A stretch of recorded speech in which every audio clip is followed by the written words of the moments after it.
Assalamualaikum warahmatullahi wabarakatuh.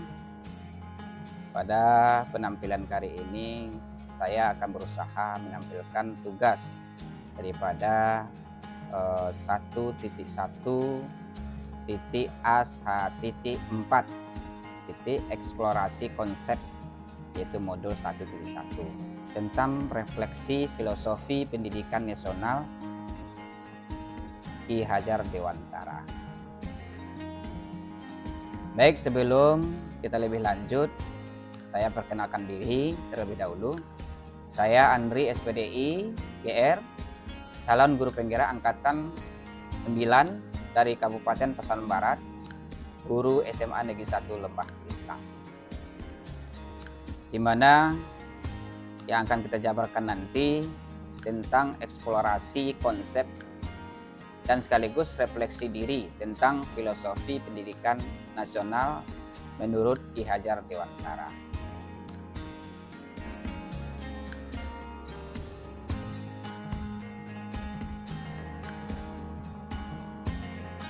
Filosofi pendidikan Ki Hajar Dewantara yaitu mendidik dan mengajar adalah proses memanusiakan manusia, sehingga harus memerdekakan manusia dan segala aspek kehidupan, baik secara fisik, mental, jasmani, dan rohani.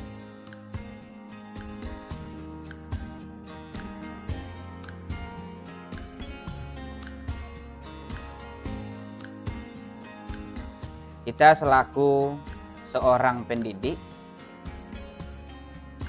tentu harus bisa memberikan dan juga memerdekakan yang absolut dan memberikan ruang gerak yang seluas-luasnya bagi peserta didik kita untuk mengembangkan dirinya.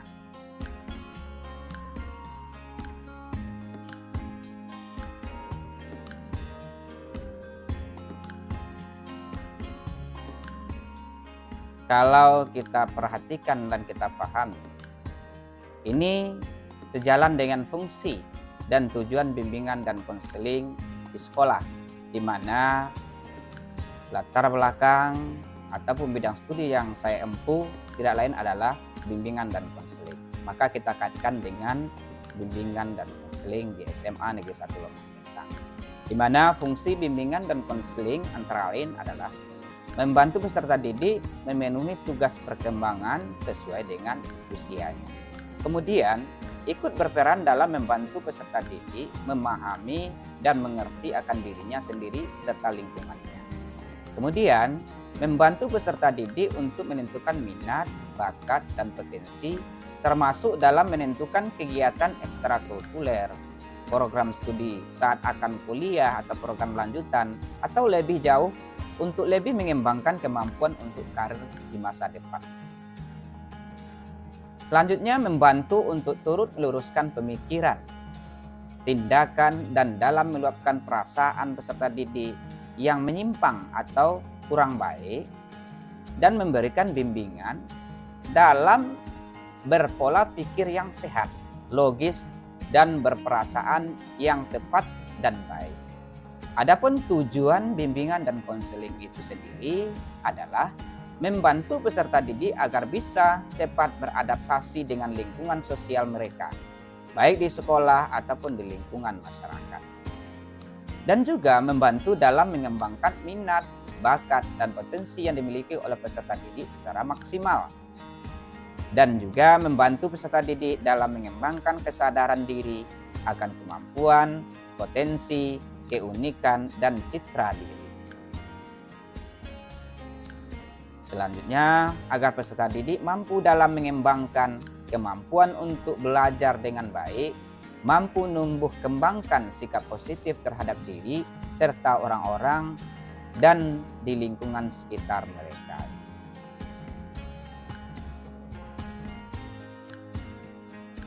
Kemudian, lebih lanjutnya, dari penjelasan di atas, dapat kita tarik kesimpulan bahwa jika kita sebagai seorang guru, apalagi sebagai seorang guru bimbingan dan konseling, dapat mengimplementasikan filosofi pendidikan Ki Hajar Dewantara ini, berarti kita telah melaksanakan fungsi dan tujuan bimbingan dan konseling di sekolah dengan baik dan optimal.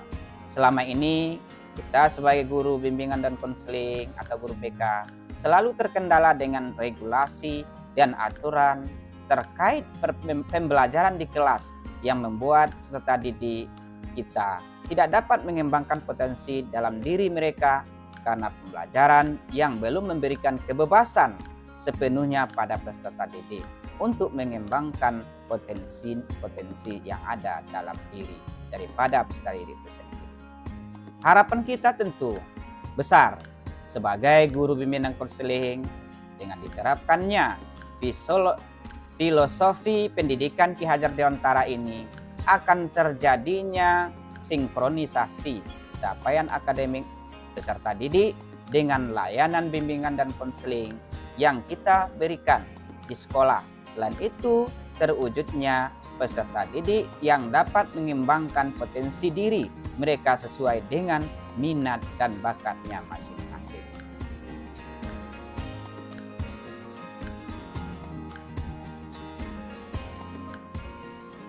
Mungkin itu yang dapat saya sampaikan pada tugas kali ini.